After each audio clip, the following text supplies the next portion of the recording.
2014 ఎన్నికల వేళ రాష్ట్రంలో సంచలనం సృష్టించిన కల్తీ మద్యం కేసులో సిఐడి ఛార్జ్షీట్ దాఖలు చేసింది.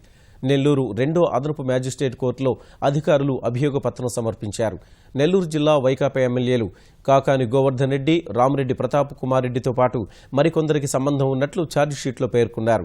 సర్వేపల్లి నుంచి ప్రాతినిధ్యం వహిస్తున్న కాకాని గోవర్ధన్ రెడ్డి, కావలి శాసనసభ్యుడు రామిరెడ్డి ప్రతాప్ కుమార్ రెడ్డి ఎన్నికల సమయంలో నకిలీ మద్యం పంపిణీ చేసినట్టు తేల్చింది.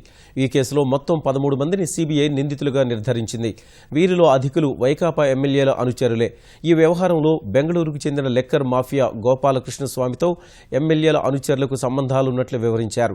సాధారణ ఎన్నికల సమయంలో అక్రమ మార్గాన మద్యం తీసుకువచ్చి చెరువులు, బావులు, మరికొన్ని చోట్ల భూమిలోనూ పాతిపెట్టి సరఫరా చేశారు.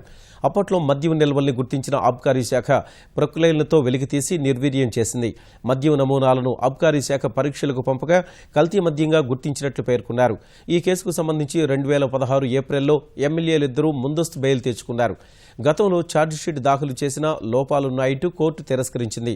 లోపాలను సరిదిద్ది ఇవాళ మళ్లీ సిబిఐ ఛార్జ్షీట్ దాఖలు చేసింది. కేసు త్వరలో విచారణకు రానుంది.